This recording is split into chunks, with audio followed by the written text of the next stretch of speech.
So hey, have you ever wanted to hear about magical artifacts that cookies have used for literal eons? If yes, then you've come to the right place. Otherwise, why are you even here? Of course, extreme spoiler warning for most of Beast East.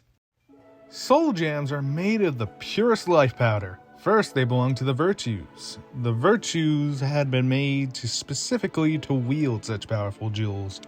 However, they soon fell through various means. The virtues of knowledge, happiness, volition, change, and solidarity were corrupted into deceit, sloth, apathy, destruction, and silence.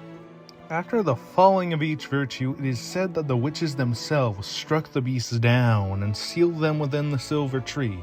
The soul gems were split, with one half holding the beast's corruption, while the others were purified of such corrosion.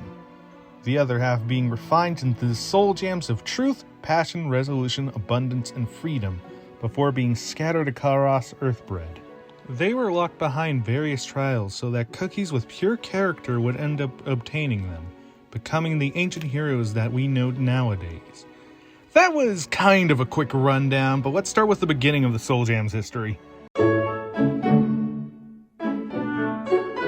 So, as we know, the witches specifically made the Soul Jams and the virtues themselves to hold the Soul Jams. Knowledge's owner was Shadow Milk Cookie. Happiness's owner was Eternal Sugar Cookie. Volition's owner was Mystic Flower Cookie. Change's owner was Burning Spice Cookie. And finally, Silent Salt wielded the Solidarity Soul Jam.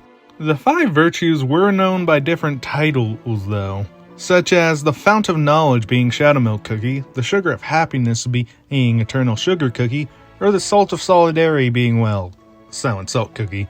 The only one we don't know the title for is Mystic Flower Cookie, though I'd assume with the known titles it'd be either the Flower of Volition or Oracle of Volition, but that's more of a guess than anything.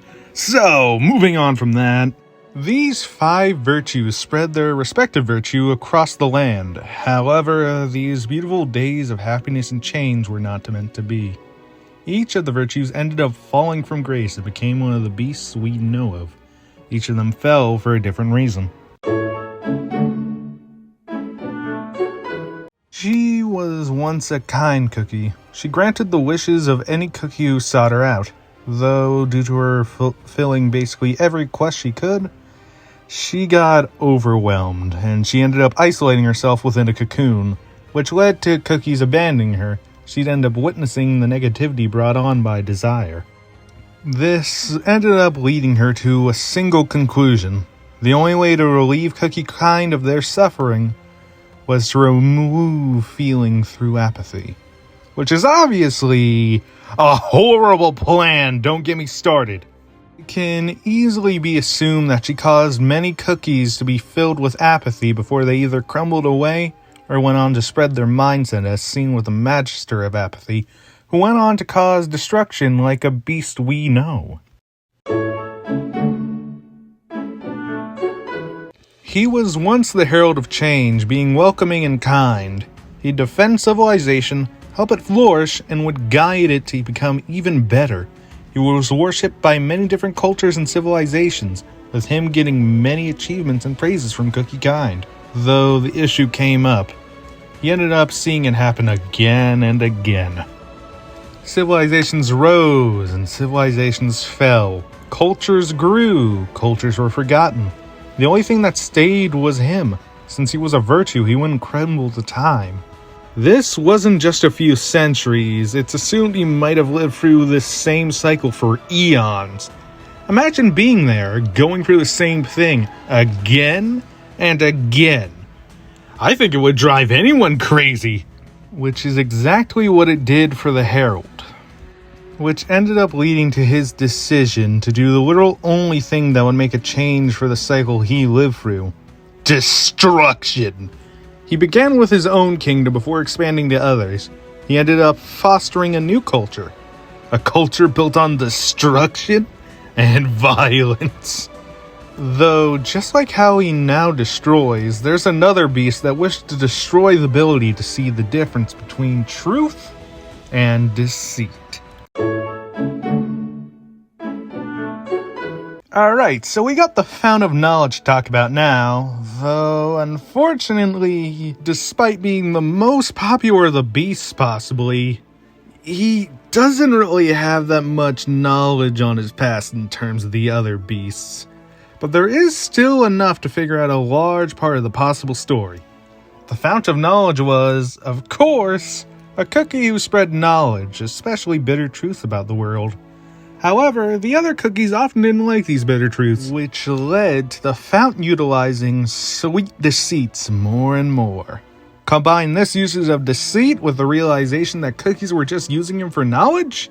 Yeah, that's a one-way ticket to Corruption City. He felt a deceit and committed to the ideal of creating a world where lies and truth cannot be told apart.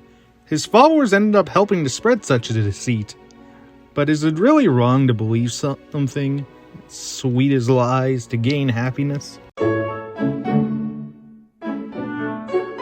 The former Sugar of Happiness, she was a motherly sort of figure, one that guided those within her paradise to bliss through allowing them to indulge in their wishes, without the need to work for it. Though she began to realize something over time. Happiness never really lasted. A cookie could wish to meet the love of his life and end up marrying her, but then, later on, she falls ill and crumbles.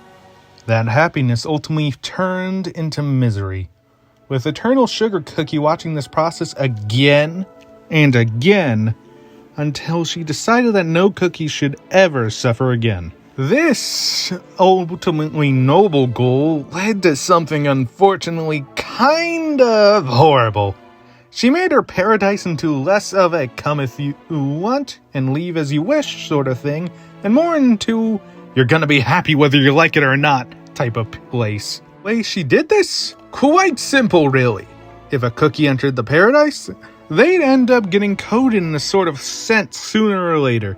And no, she wasn't really being charitable with this. This was more so a scent that led monsters to the cookies if they left, making them either return or crumble. They'd stay within the garden and give in to their sloth. Question is drawn from this. Is this truly joy, or simply a silenced boredom?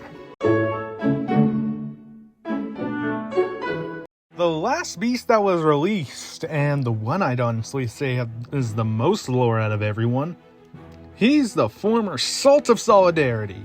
He led the Knights of Kalanamek to help the downtrodden cookies of beasties.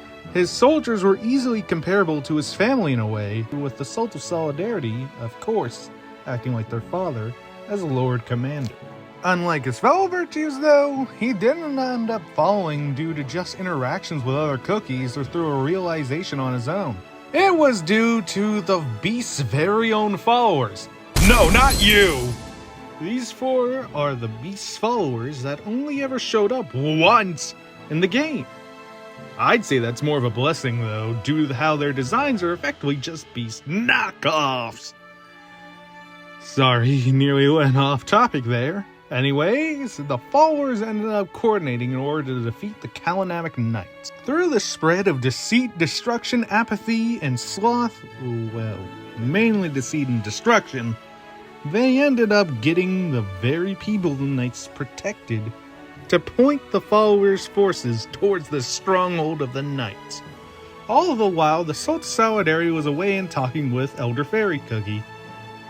To make this part short, they slaughtered the Knights before the Salt of Solidarity returned, which of course led to the Salt of Solidarity falling from grace, when he learned why they had been slaughtered. The Knights died due to betrayal and the vices of cookie kind. He then went on to slaughter every cookie there and, whoa, let's save that for a later video, why don't we? So, with that, we've completed a small history on each of the virtues and their fall into beasthood. They were very quick rundowns since I plan to attack their histories and characters in their own respective videos. As for today, though, we still have to talk about the Soul Jams, specifically the capabilities of the original Soul Jams that the virtues had and the reason they're so powerful. Now, the reason I say the capabilities of the Soul Jams rather than the abilities of each Soul Gem is due to the fact the Soul Jams seem to share the same level of power, but ultimately are just used differently.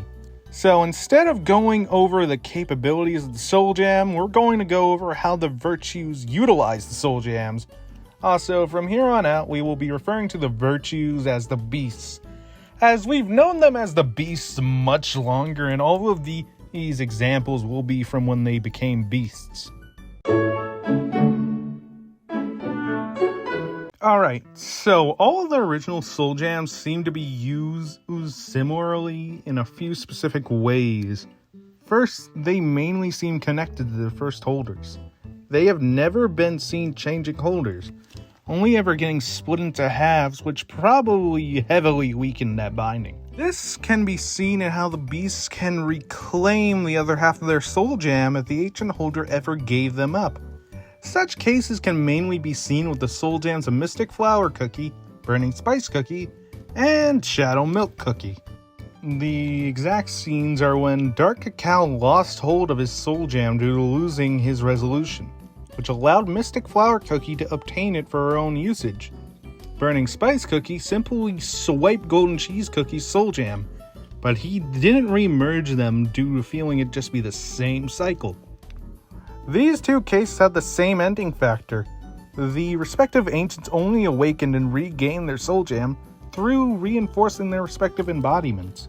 While Shadow Milk Cookie's case is an example of why the ancient has to give up both their Soul Jam and their respective embodiment.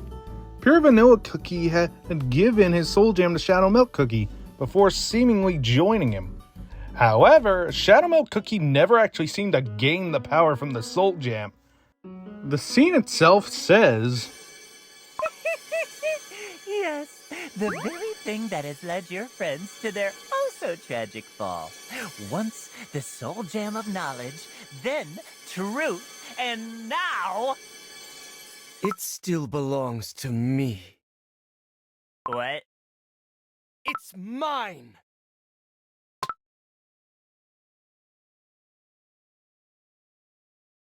Yours? Yes. You turned my friends into crumbles, together with my soul and my truth. This is what you have created instead. My Soul Jam of deceit.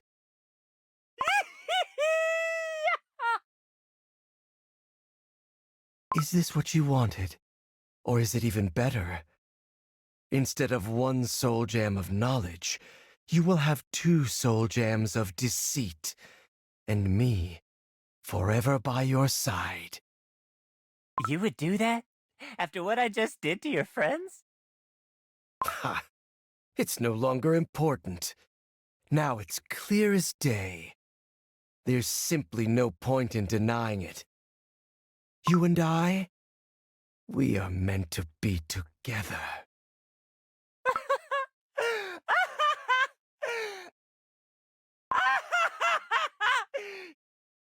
Yes! Yes! Now you are mine! Master Shadow Milk Cookie, the trespassers' remnants are nowhere.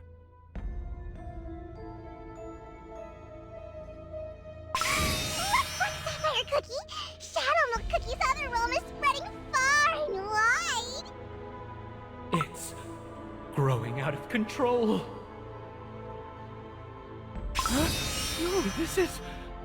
What is this? This is not Shadow Milk Cookie's power! No, it's mine.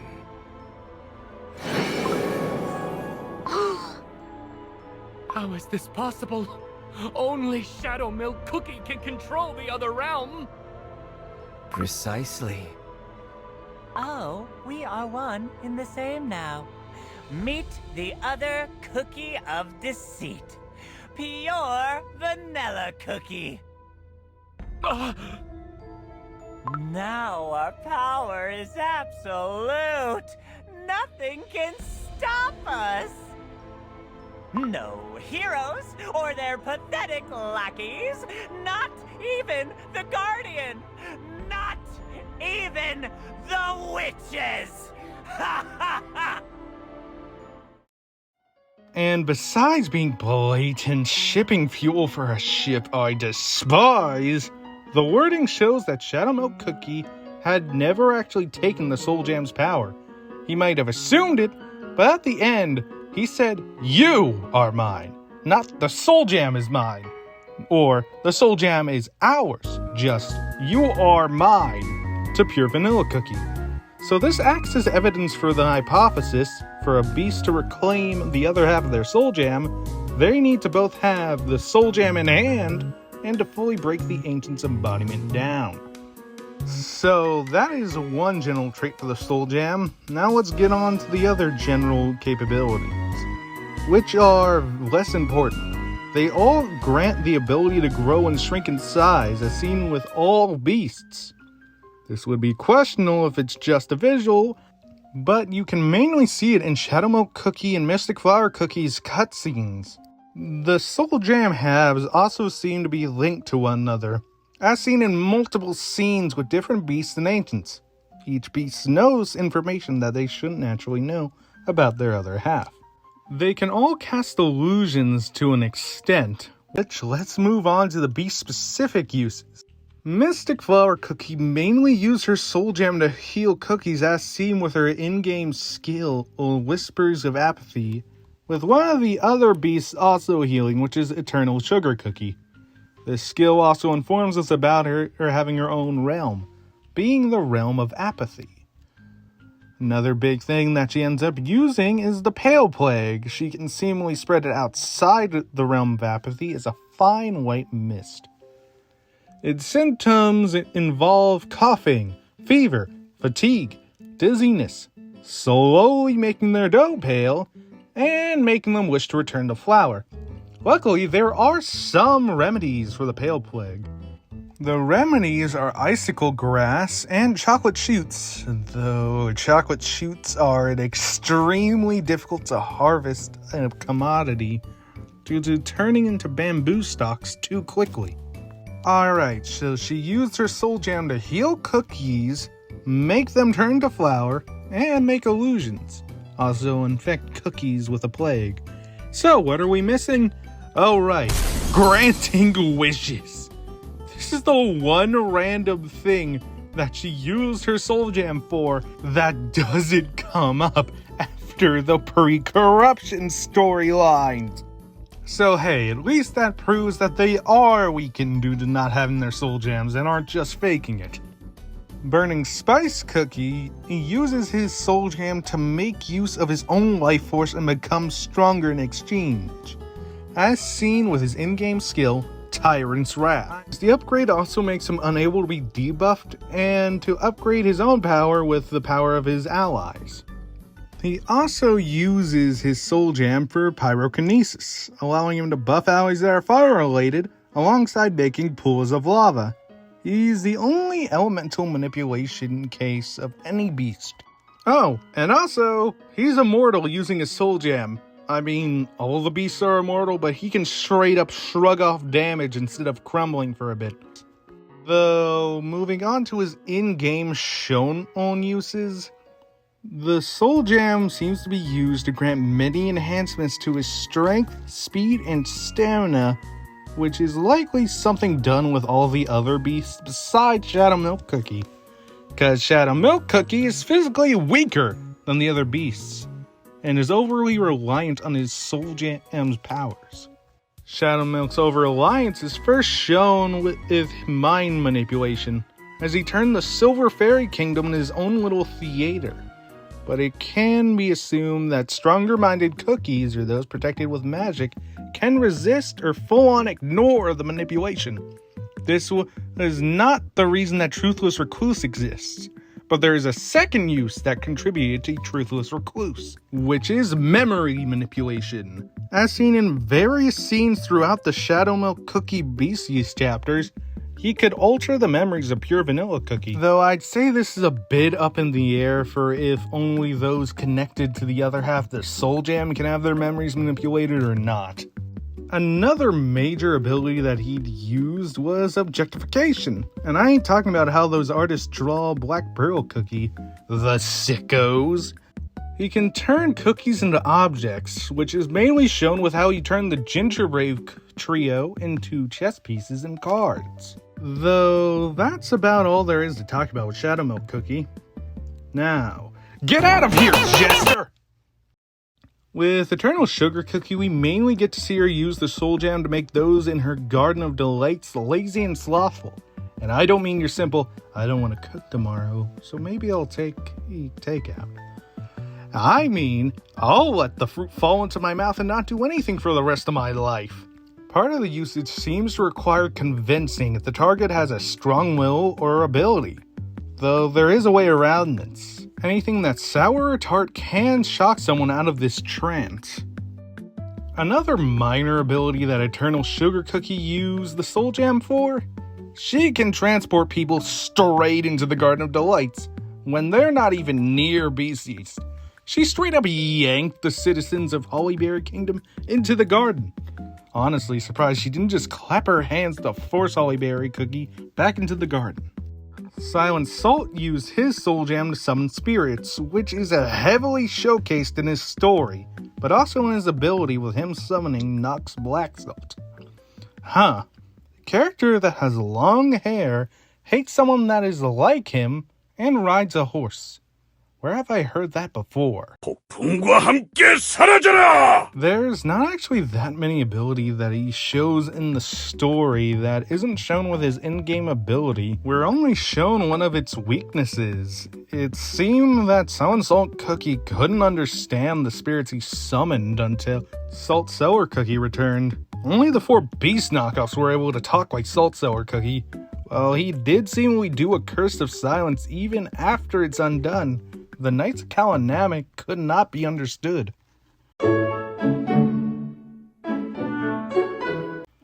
Each of the 5 Soul Jams were corrupted, split, and then half of each Soul Jam was purified. But what exactly leads to the corruption and purification? With the corruption, it's easy to simplify, turning to evil.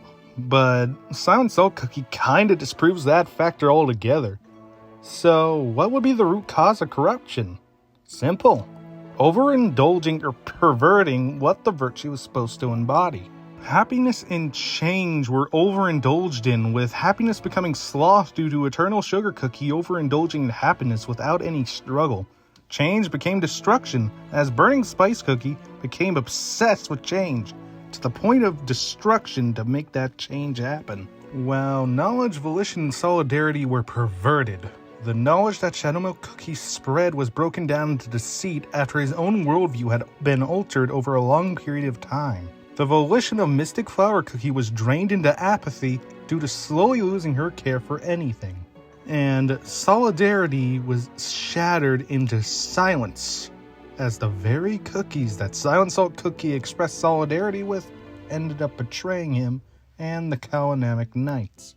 Now, how exactly were they purified? We know they got split, but how? Well, we haven't got anything concrete, but maybe we can figure out from how the Soul Jams turned out. We'll use the Soul Jam of Knowledge as an example. The Soul Jam of Knowledge became deceit before being split into deceit and truth. So it's simple. They were the good half of the original Soul Jam, which it seems simple, but it turns out, once again, Silent Salt's head, it rears, because it turns out it is harder to get silence from solidarity. I was quite stumped for a while, to be honest, but luckily a friend of mine in the Cookie Run Kingdom Discord server had me covered. You see, silence likely comes from keeping someone quiet to keep conflict from arising. But of course, this prevents true solidarity.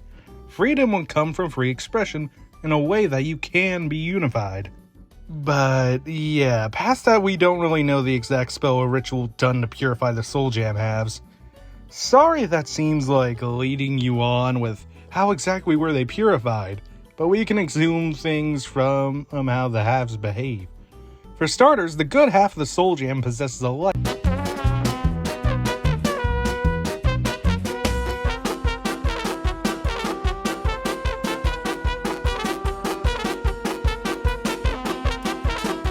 that works akin to a consciousness.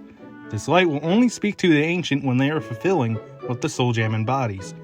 Technically, the good half is also weaker to a degree, with the power being locked away until the Ancient awakens.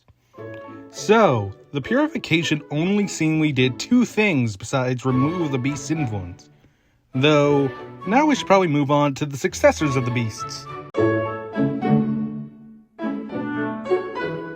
So, of course, after the beasts were sealed away and the 5 Souljam halves were purified, they were sent to Earthbred and sealed behind multiple trials to prevent any greedy cookies from getting their grubby mitts on a Souljam. Well, except for that one. The 5 cookies who obtained the Souljams embodied the virtue of their respective Souljam. They'd lived a full life and had their struggles within those lives to allow the power to not go to their head. And rather than waste all of our times by going over them again, I'll just slap this on the screen and have you read it. I'll give you a few moments. There? You good? Alright, now let's get to it.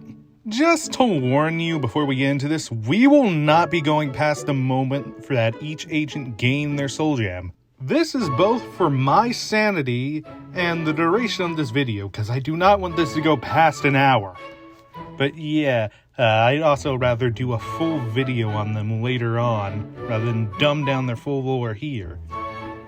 And I will also do their awakening explanations later in the video. But now, let's get to it! Let's start with who can best be described as Cookie Jesus. As a child, Pure Vanilla Cookie was a shepherd of cotton candy sheep. It is unknown when, but he started attending Blueberry Yogurt Academy with White Lily Cookie. He was surprisingly a bit rebellious with how he snuck out to meet White Lily Cookie, and how he snuck out the most forbidden type of book. A cookbook! Specifically one to make perfect cookies. To put it in perspective, it's like if you snuck out a book on how to spontaneously spawn the perfect human being. And then, he told White Lily Cookie not to continue after they reached the limit for their research. And after this, we have a bit of a time skip. The placement of the events are a bit iffy, but I assume this event happens before each cookie actually goes on to their individual trial. So all 5 ancient cookies met. Pure Vanilla Cookie and White Lily Cookie having been by themselves up to this point, fighting off monsters, leading to them becoming friends and fighting off the monsters together. After this, they likely split up for their individual trials. Pure Vanilla Cookie went on the 12 trials of the sugar-free road in order to free cookies from suffering through the gaining of wisdom. This journey led to him gaining followers who vowed to help him in this quest, who he embraced as his own. This led to him completing the 12 trials and gaining the Souljam of Knowledge. This light, this strength. Is it the strength given to those who have completed their trials? But I am aware, true enlightenment does not lie in strength itself. Perhaps I have been bestowed this strength because of that realization precisely. For everyone who believed in me, for the world that has granted me this power, no matter what happens, I will stand by you. Vowing to use this power to protect, he would go on to found the Vanilla Kingdom, a land of freedom, peace, fairness, and harmony. This is unfortunately probably the most history we'll be getting on any ancient besides White Lily Cookie. I am serious, Pure Vanilla Cookie has the most pre-Souljam history out of any ancient. Others have a majority of post-Souljam history, but that'll come at a later time, so let's just move on. Now, on to the stop drinking! On to the passionate leader of the Hollyberry Kingdom.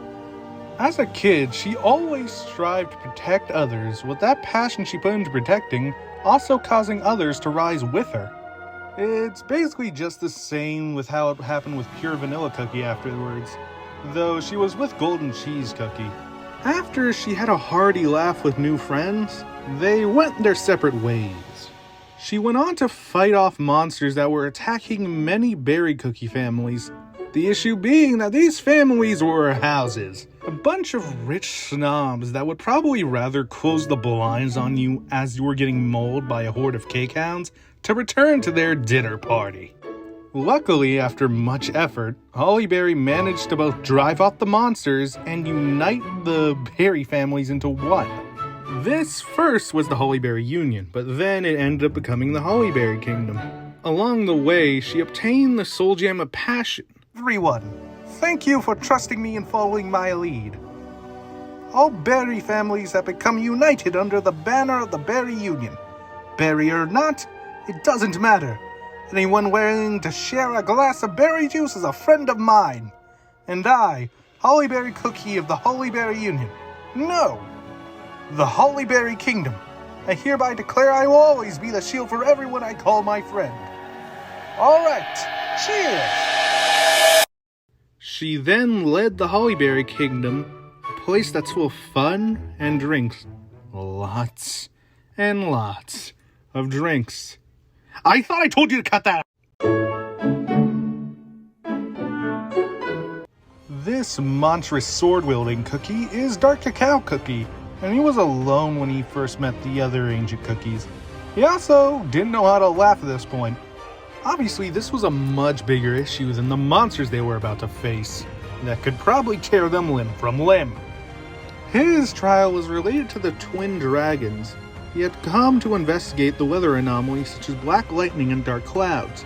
He ran into a strange cookie who was literally never brought up again, so I can only assume that they came to watch the two dragons duke it out like pay-per-view. Anyways, the strange cookie tried to convince Dark Cacao Cookie not to interfere with the dragons, Dark Cacao Cookie going on to fight them anyways. He came out victorious, containing the dragons within his blade, while also procuring the Souljam of Resolution. I saw someone frozen in despair who ended up crumbling away. I saw someone say that there is no longer hope on this land. However, we do not live because there is hope. There is hope because we live. So, I made a decision. This for the cookies who cry out for hope. Remain silent. Hope comes to the cookie that endures. He would go on to create the Dark Cacao Kingdom and have a son, the land being built on strength and honor.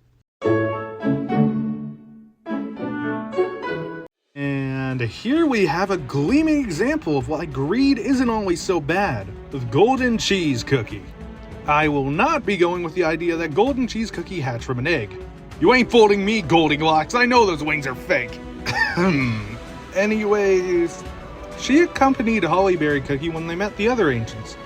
She was mainly upset due to Holly Berry giving away what little juice they had left.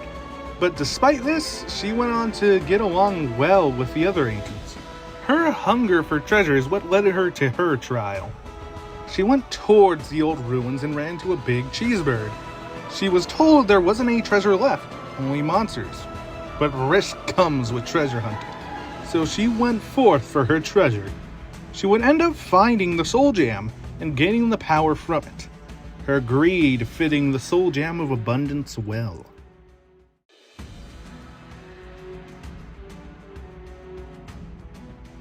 I feel the power surging through me!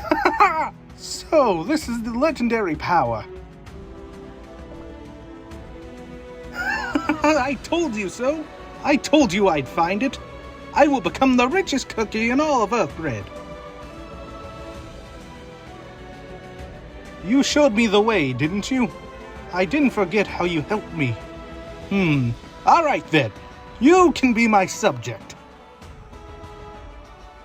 That's right. I'm bestowing the honor to serve me. I shall share my abundance with you, once you join me. From now on, I shall call this the Golden Cheese Kingdom. Join me in my celebration. I shall create a prosperous future for all. She would end up creating the Golden Cheese Kingdom, not just to gain treasure for herself, but to also protect the treasures that are its inhabitants. So,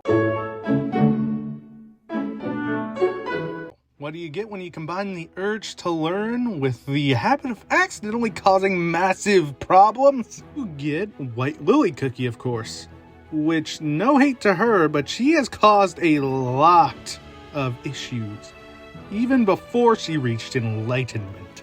So, Let's start the Blueberry Yogurt Academy.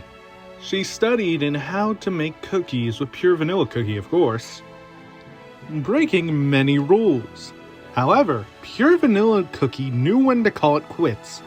Wow, Lily Cookie's free spirit led her to continue with her research, which she had, and I do not know how, do not ask me. She managed to sneak past someone who had been guarding a dimensional portal for possibly centuries and went on to open it.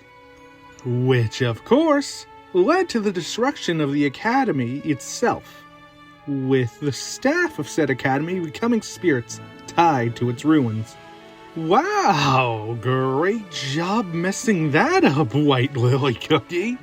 She was haunted with nightmares of her mistake, leaving her with only one question: the reason cookies were baked to be so small and fragile. Anyways, we skip to her meeting the other ancients, with her, of course, being accompanied by Pure Vanilla Cookie.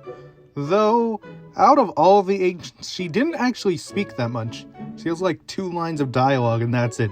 She is the only cookie that doesn't actually have a shown trial that she went through. But through whatever means, since it doesn't really matter, she obtained the Souljam of Freedom. Another reason why we are baked to be so small and fragile. This light. I've read about this before. The most radiant of all treasures. The Souljam. Is this an answer to my prayers? It's almost like it's saying that there's a hidden, bitter truth in this sweet world. I want to know the truth. Why were we, the cookies, created? Why were we brought into this world? For the freedom of all cookies on earth bred. And she didn't create a kingdom. Instead, she wandered into the fairy kingdom, and let's just leave that on the shelf for later.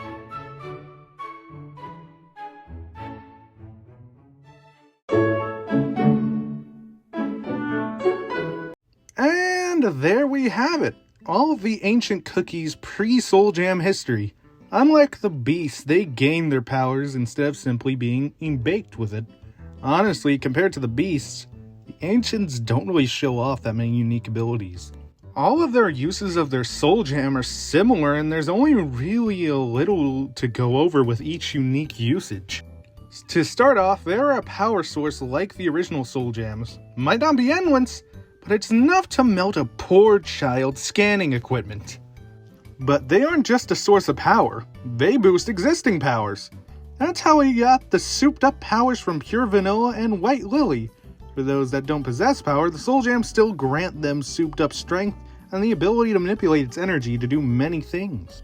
Which, the energy isn't as basic as the energy becoming physical, or being used to energy blast. The energy can be used for other things, such as manipulating and creating an entire digital world, or restoring someone to health.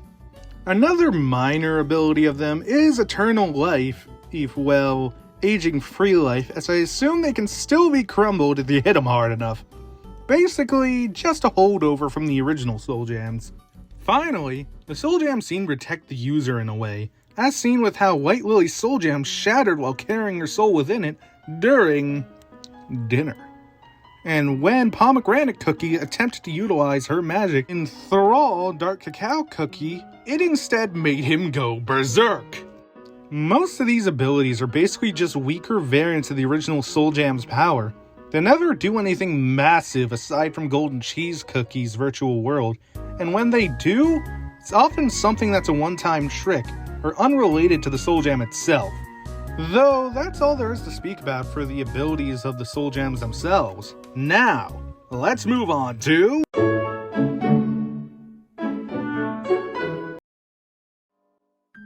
They carry the same voice as their respective ancient and can even take their form. Each of the lights do also have a different personality, though this isn't often shown. One can assume they share a similar personality to each of the ancients, though they often have more wisdom. They are usually seen giving advice and helping their respective ancient, especially in Golden Cheese Cookie's Crispia chapter, and the Beast East chapters of Holly Berry Cookie and White Lily Cookie. These lights can be lost if the Ancient goes down the wrong path or if the Beast retakes the Soul Gem. So the lights don't deny the use of the Soul Gem, but they do try to guide those that wish to use them right.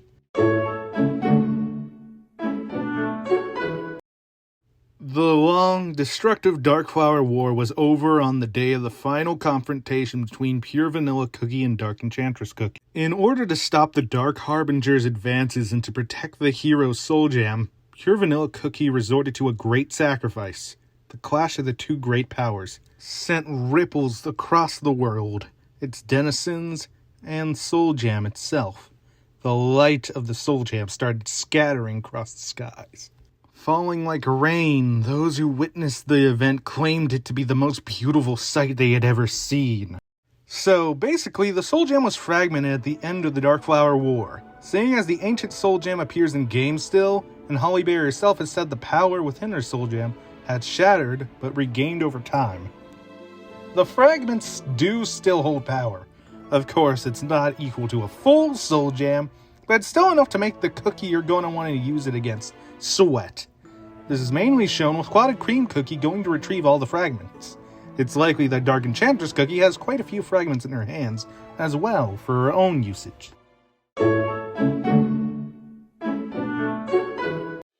We've already talked about the main holders of the Soul Gem already. 5 for the originals that came in to be the Beast Soul Gems, and then 5 for the Ancient Soul Gems. It would honestly feel a bit redundant to go all over them again, but there is one case of a cookie claiming a Soul Gem temporarily. This cookie is Smoked Cheese Cookie. During the stint where Golden Cheese Cookie was kind of forgetting her duties as a queen to protect the kingdom, she basically turned into your average Redditor and didn't want to go outside at all. Smoked Cheese Cookie went and took matters into his own hands and swiped the Soul Gem during a massive coup he himself started. He is the one and only case of a temporary holder of the Soul Gems that actually attempted to use the Soul Gem. He attempted to utilize the Soul Gem hastily to take command of the kingdom. The issue coming in that it kind of wrecked it and turned the virtual kingdom into an augmented reality kingdom. Reality and virtuality were getting mashed together. This shows that anyone can actually utilize the Soul Gem. The issue comes in with the next lines, however. Since we don't know if it was from Smoked Cheese Cookie's haste, the fact Golden Cheese Cookie was still alive, or the fact the Soul Gem had only recently been removed. But after he caused the first mess, he seemingly couldn't make use of the Soul Gem. He immediately assumed that it was due to Golden Cheese Cookie still being alive, and tried to kill her. After a really difficult boss fight, Golden Cheese Cookie retrieves her Soul Gem and has a heart-to-heart with it. Aside from Smoked Cheese Cookie, though, there are no other times someone ever temporarily used a Soul Gem that didn't either have the original variant or the ancient variant. But what happens when an ancient manages to gain the same power as a beast? This is something only an ancient Soul Gem can undergo, as a beast Soul Gem arguably is already awakened. Awakening is where a Soul Gem effectively upgrades itself due to the ancient themselves undergoing a process. The process is often one of self-realization or willpower. This wasn't done for the ancients during the first battle of the Dark Flower War, so it can be assumed that it also requires the ancient to be at their absolute limit. They aren't really gaining more power, it's unlocking power that was locked away. I imagine it was mainly to prevent another massive issue akin to the beast from happening, and someone got their hands on the Soul Gem with ill intent. So awakenings might mean the Soul Gem is permanently bound to its original holder, but I wouldn't bet on it. These awakenings can also be simply undone. I don't mean like permanently, I mean they can switch in and out like a straight up costume change. So they can show you how screwed you are, truly. Either you're going to get your butt kicked, or you're going to get your atoms ripped apart. Though I do believe that's about all there is to tell. Oh my god! Alright, so I just now learned of this thing. Turns out there's a 6th Soul Jam, and I ain't talking about the website. We have the original, the Beast, and the ancient variants for it. I assume Dark Enchantress Cookie is cooking this up for the ultimate cookie. Life being shattered into despair and hope, either through combat or from someone hitting the Soul Jam with a cheap shot. Though who's gonna get each half? Well, that's obvious. Ginger Brave gets hope, and the ultimate cookie gets despair. But this is all speculation, so take everything I say with a grain of salt. That's all we really got to talk about for a basic breakdown. I mean, I could talk about the multiple possible Soul Jams, but at that point we'd just be here for hours talking about old magical candy gems. So it's best to leave it here. Oh god, I am surprised I managed to actually finish this entire video. It's at 41 minutes, huh? Well, anyways, thanks for watching through this entire thing. It is surprising what lore you can find out through going through the wiki, talking with others, and watching a few hours worth of Cookie Run Kingdom content. I ended up getting surprised by how much I didn't know, and how much the wiki doesn't have. But hey, I might make that its own little rant video, but seriously, the wiki isn't helpful at times with tons of blank pages. Though I'd like to thank IFA's #1 fan for their help with figuring out how the Solidarity Soul Jam split worked, and my friends for voicing the ancients. I was hoping to get this video out before the Dark Enchantress Cookie update, but it turns out I was off due to procrastination. So hopefully the update does and strike off any of my previously established ideas for what happened to the beasts or how the Soul Jams work. So anyways, thanks for watching, and like and subscribe if you like this. I'm planning to make more videos like this on the ancients themselves and the beasts, alongside other solo cookies in between. Anyways, this is Uni is here, and now I'm Uni is out.